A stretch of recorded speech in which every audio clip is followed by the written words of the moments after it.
So welcome to Q&A with Renee. Hey, Renee. Hi. How's it going? Good. I'm here with my friend Rebecca Causey. Hello. And we were trying to figure out what she was doing when we first met, but it was on a photo shoot with some other yoga teachers. So we know she was definitely teaching, but we weren't sure if she was in a managerial capacity at the time. But Currently, she's all kinds of things. So currently, I am the director of teacher training at Lighthouse Yoga School. We were a yoga school in Brooklyn until 2020, and nothing happened then. We just decided to close. It was, pure sarcasm. So we shut down our physical space and we moved to doing things online for a couple of years, and then after that we've started to do teacher trainings and retreats and just teach primarily in these like workshop and retreat capacities all over the world. They had a really strong community in Brooklyn, though, I have to say. Yeah, we had the best community. Yeah, it was so good. Yes, it was. A lot of strong practitioners. Yeah. There was nothing quite like Lighthouse. What was your journey for you to get to where you are now? Okay. My journey to get here was a bit of a winding road, I would say. I got into yoga when I was pretty young. I took my first class when I was 15. My dad took me. He was into Bikram yoga. He was into the hot style yoga. So I did that, and then once I got to college, I started practicing a little more regularly, and then graduated college, got a job working as assistant to the publisher of Men's Journal magazine, and was practicing very regularly at that time. I was feeling really good, and a friend of mine who worked the front desk at the yoga studio I was going to, Bikram Yoga Union Square, she said, "Hey, I'm going to the Bikram teacher training next, in 6 months. You want to come?" And I was like, "Oh, I didn't know that was a thing. I didn't know Bikram was still alive. I didn't know anything, but I was like, yeah, that sounds great. Of course, I'm going to go meet this person who came up with this yoga and learn from them, and how cool would this be?"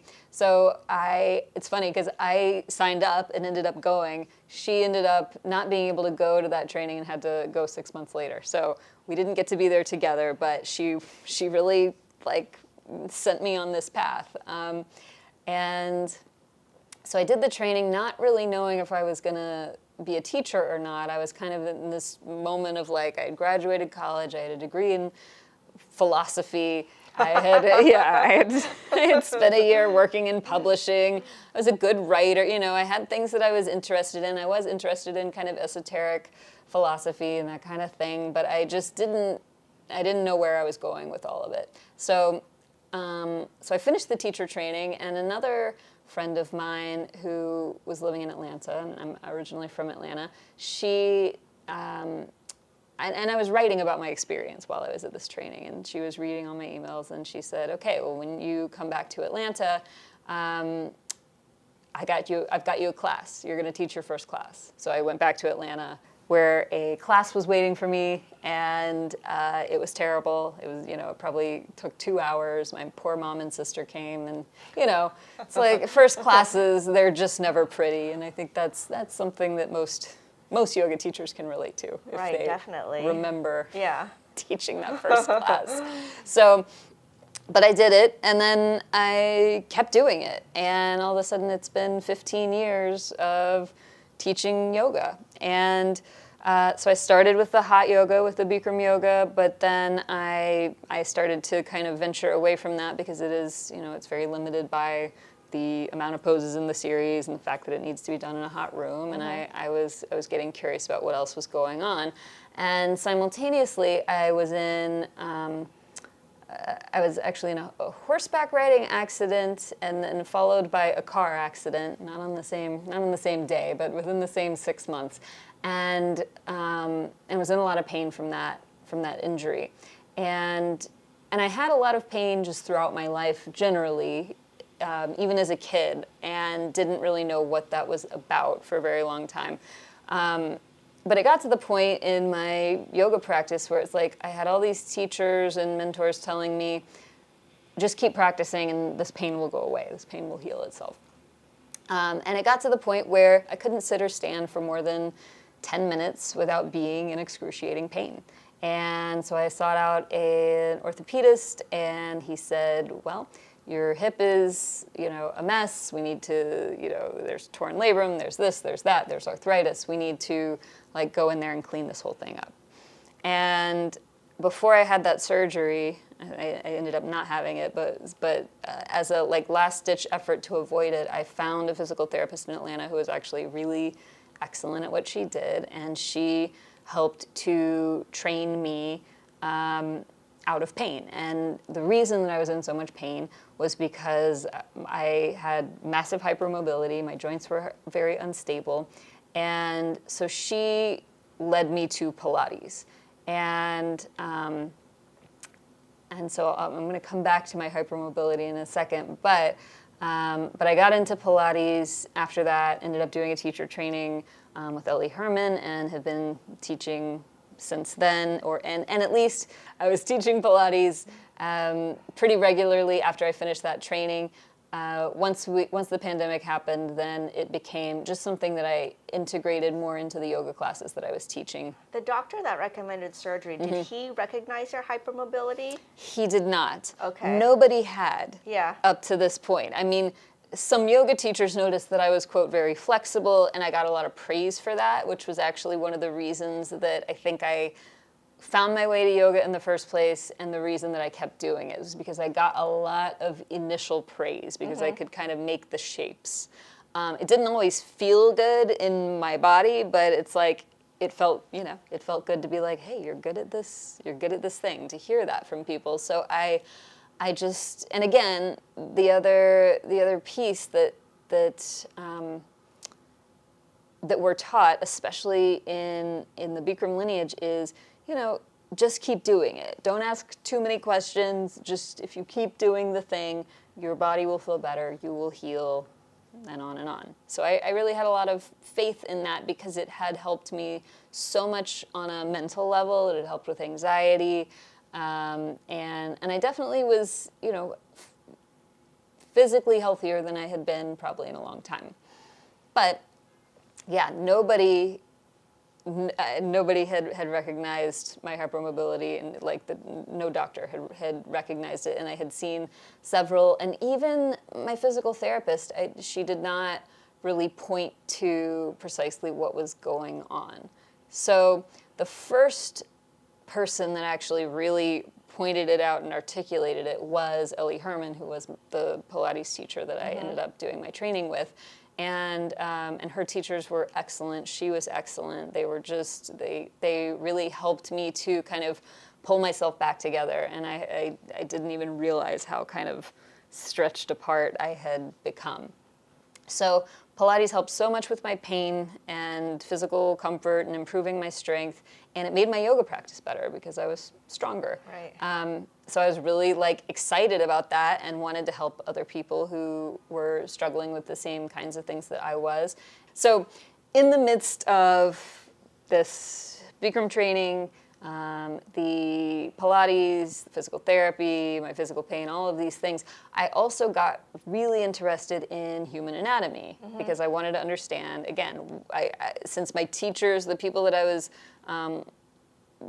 seeking information from or guidance from, couldn't tell me what was going on. I'm like, all right, I gotta figure this out. I gotta figure out why does my back hurt? Why does my shoulder hurt? Why does my hip hurt?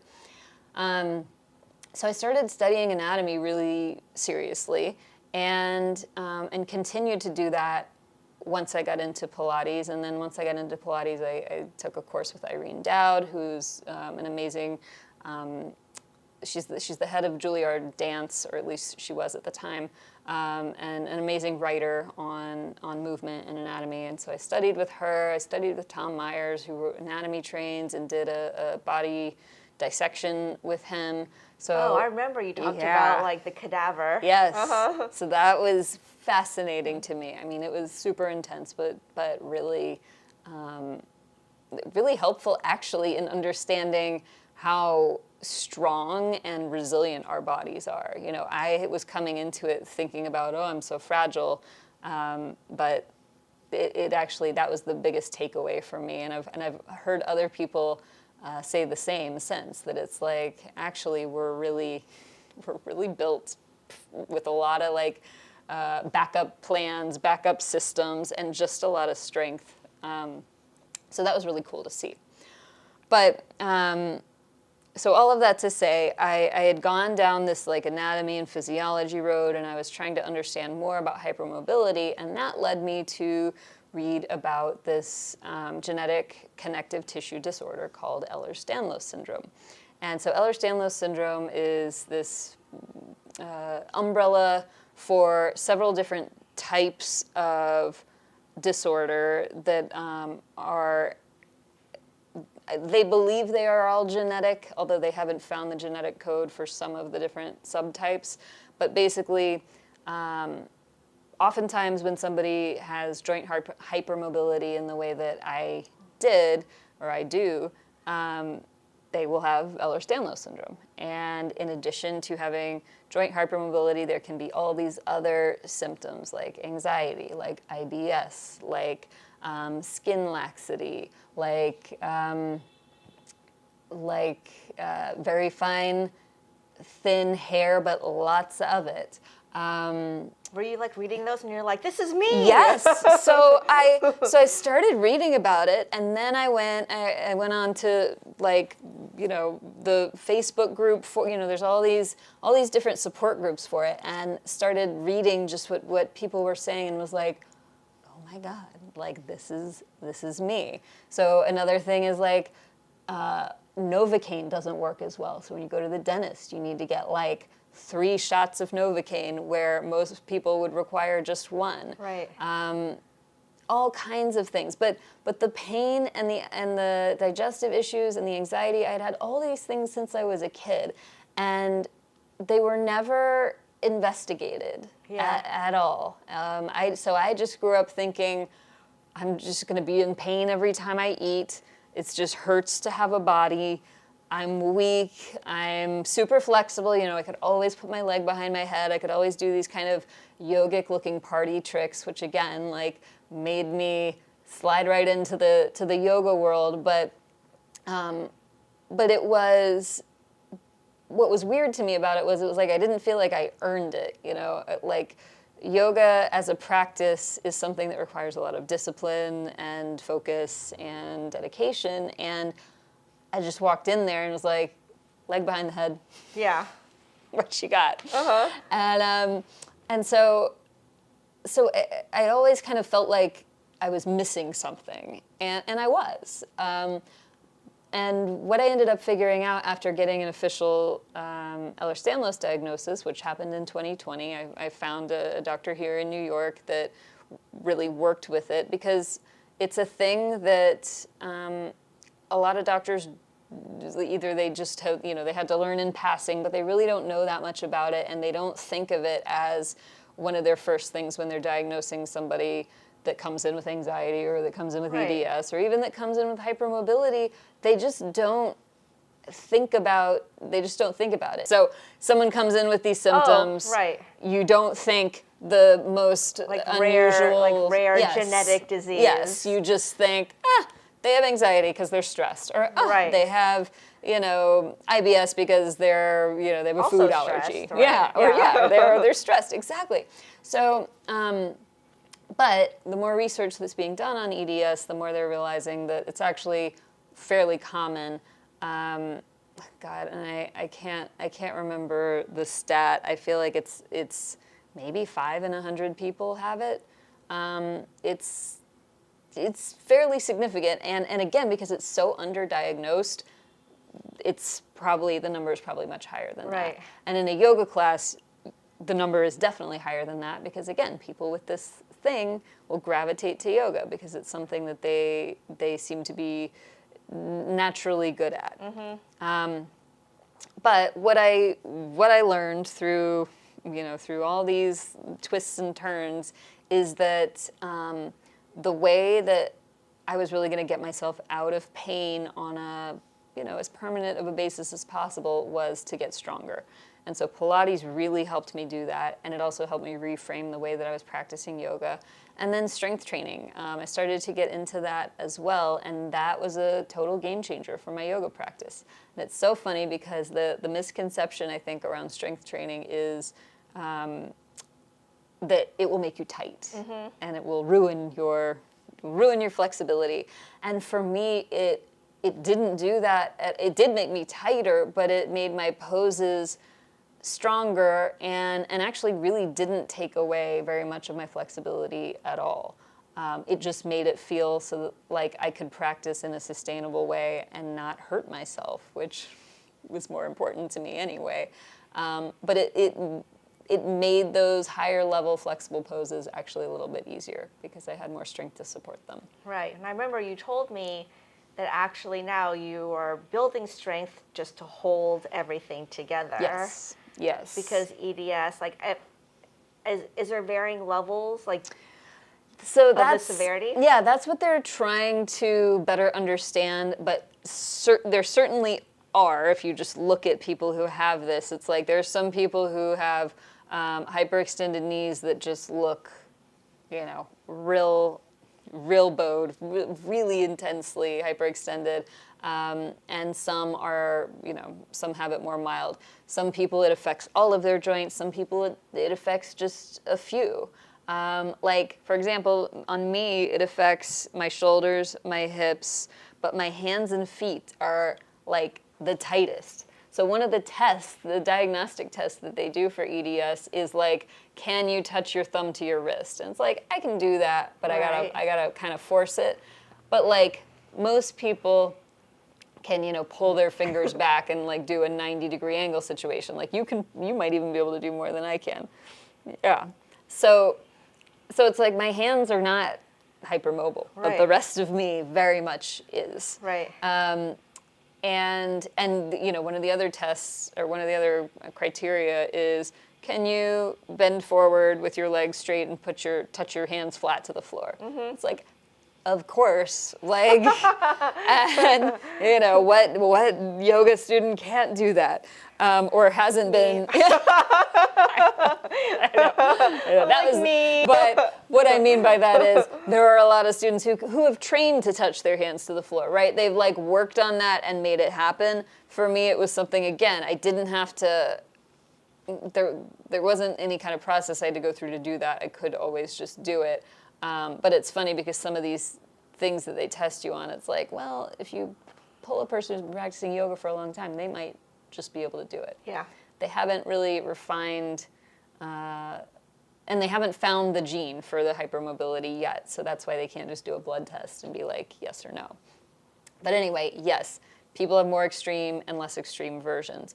The more extreme versions will often also come with issues with the heart. So, I had to go get an echocardiogram on my heart to make sure that I didn't have a thing called mitral valve prolapse, which can just cause you to drop dead at a moment's without any notice. Wow, it's so crazy because it's like you got this diagnosis and then just learned so much about yourself, and actually probably, I feel like testing for things like the heart issue, it could, save your life one day. Absolutely. And I had a friend whose brother died because he had the same thing and he didn't get the test, and he was out, hiking a trail in Alaska and he just died. And so these things do happen, and the crazy thing is that if you have EDS and you actually get diagnosed with it, most of the time that doesn't happen until you're 50 or 60 years old. Okay. And you've just lived your whole life with this thing.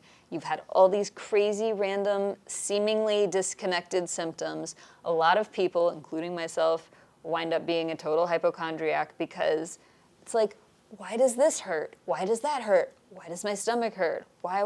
And never getting an actual answer. Right. So getting the diagnosis was such a relief because it confirmed all of these things and linked them together, and also gave me more